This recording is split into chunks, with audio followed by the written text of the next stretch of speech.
Hello everyone and welcome from London. We are currently over here just inside Hyde Park. I've completed a 10k run in preparation for my first ever Great North Run this year. I'm down here nice and early because over the next 7 days I'm actually going to be attending 4 separate Newcastle United away games. We're starting off with the girls tomorrow in Stourbridge, then Monday night football at Stamford Bridge as we take on Chelsea in what is hopefully going to be a revenge match. Following up from that, we have Manchester City on the Saturday. More than 8,000 Newcastle United fans going into that away end for what is FA Cup quarter-final action. One more and then we are at Wembley. Can we pull up the upset? And finally, Sunday, the girls again in what is, my personal opinion, a title winning match. If they can beat Wolves in one of their final hard fixtures this season, I think Championship football is there. I can't see them dropping the points. So stay tuned to the channel, subscribe down below so you can stay updated with all 4 of those vlogs. And considering there's so many games coming up, I feel like now is the best and the most suitable time to talk about Newcastle this season and their brand new ticketing structure. They've made some major changes this season that has caused outrage from fans and social media. There's a lot of backlash that's came from it. And I feel like as a content creator, without blowing smoke on my backside, I've done a lot of research on this. I've spoke to a lot of people about it. I know the ticket structure inside out by now. I'm actually going to show off a little bit and do this video on one take, and I'm just going to tell you everything off the top of my head. I'm just going to do that. But I'm also in a fortunate position where I'm a season ticket holder. I've been a season ticket holder since 2011, 13 years now. I've got enough loyalty points where I can get myself to essentially every single away match. So the brand new ticketing structure doesn't affect me at all. It makes no change for me. However, as I just mentioned, I'm going to be fair, I'm going to be balanced, I'm going to call out for what it is. In theory, I think Newcastle's brand new changes work, but the execution is a bit hit and miss. I'll explain, but there's a lot of problems with it. So what are the changes this season? What are the 2 major changes Newcastle have made? Is one for home and one for away. Now at home we have a brand new £37 membership system. So this membership puts you into ballots. So whatever game you want to go to at St James's Park, you have to apply via ballot if you don't have a season ticket. The ballot is essentially a lottery. It is random. You get a chance to go to a game. The club will pick random people out. You either win some or you lose some. You don't know if you're going to win or lose the game. As for away matches now, this is the strict one. This is the one that's ticked a lot of people off. It's messed a lot of people up that have been going to away games in the past. They've now got a guilty until proven innocent approach to games. So by design and on purpose, Newcastle United give out away tickets. Some of those away tickets will not work on the turnstiles. They are faulty and they're called dud tickets. So if your ticket at an away game, Manchester City is an example on Saturday, 8,000 Newcastle fans going there, some of the tickets on those turnstiles will go off, they won't work. And if that happens for you, you've got to then go to your away box office, show your ID and then get your new ticket. If you don't show your ID, you lose loyalty points, and if it's happened on numerous occasions, you lose your season ticket altogether. So the club is strict on it. They're not messing around anymore, and there are problems to both of these new ticket structures. So I'm here now to debunk it down. We're going to get into it, and I'm going to tell you some horror stories afterwards. It's actually got to a stage as well where a staff member from Newcastle United, Lee Marshall, puts out 11 separate tweets from the Sunday game explaining where all the tickets are going after all the accusations and all the rumours that Newcastle fans have been spreading on social media about where some of the tickets are going. There's even a snippet about Newcastle United YouTubers and people going as far as saying that I'm actually getting special treatment from the club. I'm getting tickets that people don't know about. I'm getting stuff behind the scenes. I'm getting all these free luxury items where I'm promoting the club. It's mental. So the club has actually put out 11 separate tweets in preparation for the Sunday game. But let's start off with the ballot. For me, in theory, it sounds wonderful. You go to St James's Park, it's a random chance. You're going to win some, you're going to lose some. It doesn't work. Straight away, it doesn't work. Now, my first and major problem with it being is that the fact that it is a random ballot. You could be unfortunate enough to spend £37 and lose every single ballot. It's entirely possible, and it has happened to some people this season, where you haven't won a single ballot. You go to St James's Park, pay 37 quid. You don't go to any games, you literally lose all the ballots. And on the flip side, you could also be fortunate and lucky enough where you go to St James's Park and you actually win every ballot. You could get yourself to every single match. So that's the problem straight away. It's not a fair system because there's nothing in place to stop someone from potentially being lucky enough to win all the games, and there's nothing to stop someone from losing all the games. So for me, it has to be a change straight away. And let's see, I was held at gunpoint now. Adam, tell me now, what would you do to change the ballot system? I can probably think of two things off the top of my head. The first one being is that I think there should be a cap on the ballot.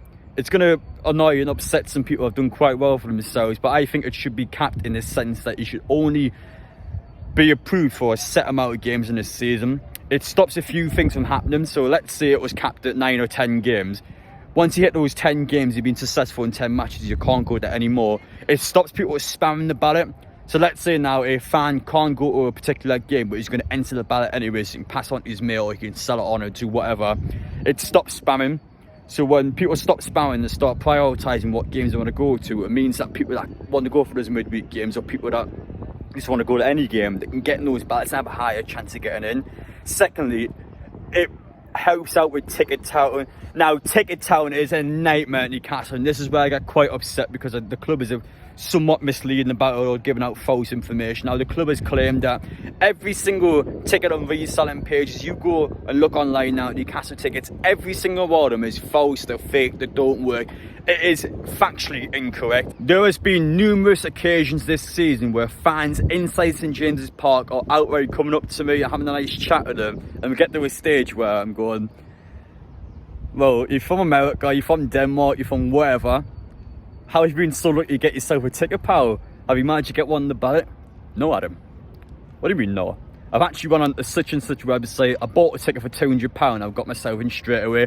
So we have a lot of fans inside St James's Park that are either season ticket holders or the members that are actually exploiting the system and they're profiting from the system. So they'll get themselves a ticket and they sell it to a reselling page that will bump the price up. So they'll get a cut, the reselling page will get a profit, and fans are paying inflated prices for what Newcastle United have claimed to be fake tickets, which are not fake. It is false. That's not a true statement from Newcastle, and they get quite upset when there's misleading information like that, because we have a serious ticket touting crisis at the club. Over 300 tickets are available for West Ham. Outside of the top 6, we have the highest ticket touting rate in the Premier League. Teams like Aston Villa, this is a Champions League chasing team. They are selling less tickets on ticket touting pages than us. Teams like Nottingham Forest, less than 100 tickets. Hell, the small stadiums, the likes of Luton Town, your Brentfords, your Bournemouths, 0 tickets. They have actually managed to cut out all tickets altogether on these reselling pages. It is possible. It is obviously hard on a stadium like St James's Park, but it is entirely possible where you can cut down this altogether. Newcastle, for whatever reason, is neglecting that, which I get quite upset by, because it's someone that is just exploiting the system we have, and Newcastle obviously put a lot of effort into this, so it's their responsibility to sort it out. And as for my second point on what I would personally do in regard to Newcastle's ballot to make it better, I would add a percentage rate. So let's say now Aston Villa, first game of this season, I'm here, I've just lost the ballot for Aston Villa, and someone beside me has won the ballot for Aston Villa. So how would it work for the next game? So my percentage rate in the ballot will actually go up, while the person who's won the ballot would stay the same. So every time you lose, your percentage rate will go up. So naturally, you are guaranteed to get some successful tickets this season, because your percentage rate will increase as you lose your ballots. So that's what I would personally do in regards to that. Again, with the website we have, our website's not very good. I don't know how hard that'll be implemented. It does sound quite complicated when you have to put up all statistics for tens of thousands of people. But if you ask me now, what would I do? They're the sort of things I would look into. I think the club, they'll have plenty of time to think about it. They've got plenty of things to look into. I think, to be honest, the £37 membership is actually good, because you have the resale. Now, the resale is the catch. The resale is the good part of this. So anyone that is a member, you fail your ballot, you can also just go on the website constantly during the week, and tickets will come available. If a team doesn't sell out the away end, tickets will come back anyway to the club.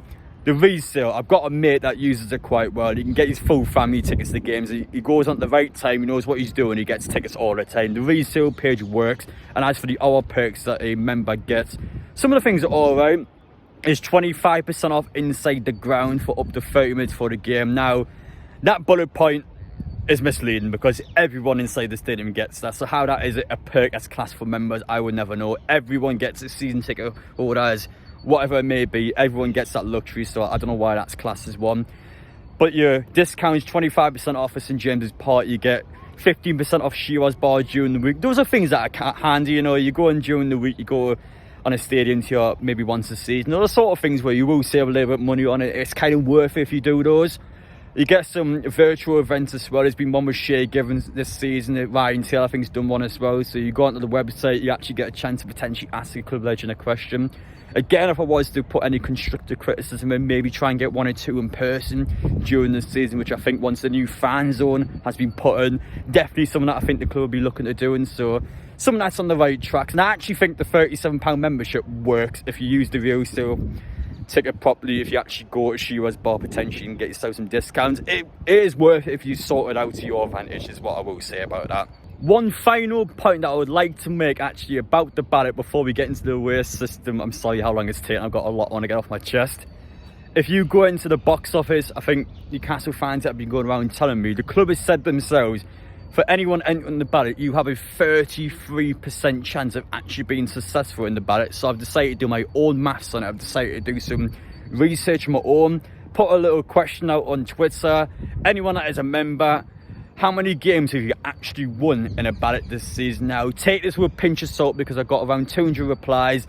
Obviously, there's tens of thousands of members, so it's not an accurate source. And secondly, the ballot system's a lot more complicated than you think, because there's different categories you can go into based on how much you want to pay. There's all sorts of things in there that just makes the ballot more complicated. So I'm going to be, for the sake of this video, I'm going to keep it brief. How many ballots have you been in? How many have you actually won this season? So out of a possible 18 matches in all competitions, the average I've got from all the comments is 3.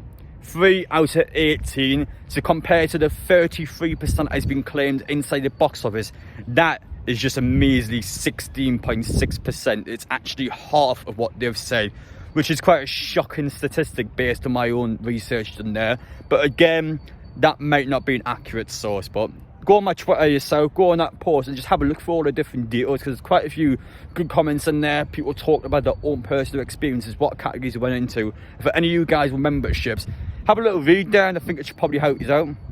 As for the brand new away ticket structure that's guilty into proven innocent approach, I actually, you know what, I don't mind it. I actually think it's decent. There's still some issues with it, and there's still been a couple of horror stories that I'm going to explain and review in this video. But the actual concept of having this system where you need the ID, I mean, everyone's going to carry that ID when you're going around anyway, so I think it's fine. There are some issues which we'll get into, as I just mentioned, but it's something which, like your points now, it's much easier to go. They've got a ballot system in place again for away games. It's much harder to implement for away games because of the fact it's a much smaller attendance. There's going to be tens of thousands of people entering the ballot. There's only going to be a couple of hundred tickets that are going to go away to Newcastle fans. So that's much harder to get into place, and I've got no issues with that. I do have some actual issues with the dud tickets though, as I mentioned before. So as I just said, everyone that goes to the away games, you actually use your tickets. Some of those tickets are designed to fail. If they fail, you've got to go to your away box office, which on most occasions is at the complete opposite side of the ground. So straight away, Newcastle fans, your ticket fails, you've got to go to the other side of the ground. You're walking through home fans. You're always going to get those arseholes, people that are going to drink too much. They see a couple of Newcastle fans, there's a group of thousands of home fans. They will antagonise it. There's going to be some people out there that will try and do something. They'll try and start a fight. They'll try and endanger you somehow. So that's an issue straight away. And it's not nice. You don't want to be put in a position like that. So even though it doesn't happen on many occasions, games such as Man U, Liverpool, Everton, Leeds, those sort of fixtures, you know straight away you're going to get stuff like that. It's not nice. As for the dud tickets as well, I'll give you an example here. Let's say a father and a son, you've got like a 10-year-old son. Let's say they go to Arsenal away. The son gets through fine at Arsenal away, and then his dad's put his ticket in. Oh no, it's a dud ticket, it's not working. So straight away, safeguarding issue. The son's inside the ground, the dad can't get in. That is a major breach of the Premier League regulations in regards to safeguarding. You're not allowed in the ground with your little kid there and the dad's stuck outside. Like, that's definitely something that'll work on. I would have thought anyway, since the club actually picks at random, but they do pick who's going to get selected for the dud tickets, just make sure, obviously father and kids, whatever it may be, just make sure that they're together, pretty much.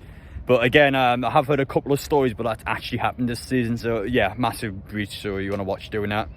A few other things as well. A lot of more little minor things. If you want to go with your mates and you're stuck on different tiers and you can't swap the tickets around anymore because of the brand new ticketing structure.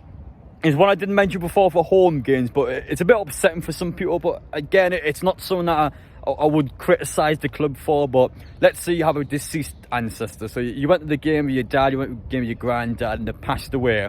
Now, in the past, what people would do is when they now give the ticket to a different family member, they give it to one of their mates, it will still have their deceased parent or grandparent's name on there out of respect. So they won't change the name out of respect for them. But now, because of the new ID structure, you have to change the name straight away. So for people that are wanting to keep that precious bit onto them, it's something where it'll upset them pretty much. You've got to change the name now. So in a situation like that, where you've got a relative that's passed away, maybe if it's possible for the club just to put maybe a little bracket underneath where it says in memory of, just, and then have the new name on top of it. Just something like that, a little suggestion there. It doesn't sound like much, but you'd be surprised how many people do like to keep the name of a deceased relative. But in regards to the away stuff, honestly, that's about it. I haven't got much more I want to say about the away thing. I think for the most part it's fine. They've got some issues, of course they do, and it's something that they'll sort out. I actually don't mind the dud tickets though. It stops people just selling the tickets on. Now, I know away coaches, I know everyone's done it in the past. Now, I think everyone's guilty, including myself. I think everyone's guilty at some point where you bought a ticket off your mate, or you got a ticket off someone because you couldn't get them yourself. Like, it's always happened to everyone at some stage, and the club's now stopping that from happening. So I can't fault the club for that. I think it's a good call. For me, I've got no issues with it. It benefits me even. So it's at a case where some people might disagree with it, but I actually don't mind the away side of things. However, there's been issues in regards to personal experiences. So I was in contact with Mark. So this is a 49-year-old bloke who's actually been a season ticket holder for a lot of years now. He's got enough loyalty points to go to every single match. There's no reason for him to pass tickets on at all. He's got hundreds upon hundreds of loyalty points. He's went to Nottingham Forest away. So he was actually given a dud ticket by the club. But what Mark has claimed that his dud tickets worked anyway, and he's still got inside the ground, or there's been an issue with the turnstiles and the shutter just left a couple of fans in. Mark has had one of these dud tickets, and he was supposed to collect it from the box office, but because he got himself into the ground, he hasn't collected that ticket. Newcastle's known that the dud tickets went to him, so they contacted me straight away the next day. Mark, why haven't you went to the box office? And they're straight away, they're threatening him, we're going to take loyalty points of him. This is an older guy that's just went inside the ground, his tickets worked fine, even though it wasn't supposed to work. So it's been a back and forth between them, where the clubs actually asked him, he's put this in social media, the clubs actually asked him to take any photographs or any videos that he took of yourself inside the city ground that they can see as evidence. Like, are we at that stage now where every single fan's got to take videos and take photographs of themselves inside the ground just to prove a point to the club? I couldn't believe someone from the club asked for that. I thought it was mental. What's going to happen for City away on Saturday? We're going to have 8,000 YouTubers all getting their phones out and just taking a quick picture so we know we're inside the ground. I couldn't believe I saw that. I was just gobsmacked by it. So there has been a few horror stories like that where fans are just in for a nightmare. I had a women's match this season down at Manchester where the actual club website was giving out loyalty points for a women's game, which I don't ever do, but in this case it was a club glitch, as they say, and they were just giving out loyalty points to anyone that bought a women's ticket, which again is something that's had a negative effect on the actual structure itself. So there are things this season that have been a nightmare amongst fans, and there's things that people are going to complain about, there's things that people are going to mourn about. But honestly, I got a few issues. I think I was fair in this video. I think I called out for what it was, and I think I've been fair on the club. They've done a lot good, and I think there's a few things they should change. Well, that's just what I'm here to do. I'm here for an opinion. I will also mention as well in regards to the club on a positive note, they've got workshops now, so you can actually go in and do exactly what I'm doing now. You can go in, you can whinge, you can moan to the club directly, so they can actually fix any issues you may have. I've never been to any.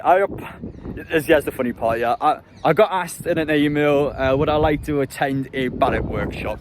So the way you get into a ballot workshop is by literally going into a ballot. So I failed my ballot to go into the ballot workshop, so I couldn't do the ballot workshop because my ballot was unsuccessful. So yeah, that was a bit ironic, wasn't it? But yes, haven't been to any this season. All my ballots have failed whenever I tried to go to them, so I haven't had a chance to actually say any of these directly. But I thought a YouTube video would be good to address some of my thoughts now. The ticket town's awful. The home ballot system I don't think is fair, if I had to be honest. I think the away side of things is actually much better. There's still some little issues that I have amongst it, such as away fans having to go for all the home fans. I don't think I'd say, but other than that, I haven't got many issues with it. I think it's alright. I think next season they'll probably take some of these things that I've said on board and potentially change a few things up. But I can't fault it at all. I think the club's doing a decent job, so fair play to them. But hopefully you guys have enjoyed this video, if took something away from it, who just enjoyed listening to me just ramble on and kick off about the ticket structure for 20 minutes straight. But hopefully that's the sort of thing you took someone away from. And for those who are members, for those who are season ticket holders, let me know your own personal experiences. Is there someone that's been going well for you? Has it been a nightmare for you? How a ticket's been in the resale? Just let me know these sort of things. These are the sort of things that I like to take away and take a bit more research on, to hear people's personal stories and to hear how people got themselves into the club. It's stuff that I like. It's stuff that for videos like this, it gives me good knowledge, it gives me good research. I can go on and do more of it. So appreciate you watching. Take care. Enjoy the rest of your day, and we'll see you all tomorrow in Stourbridge for the girls. How are the lasses?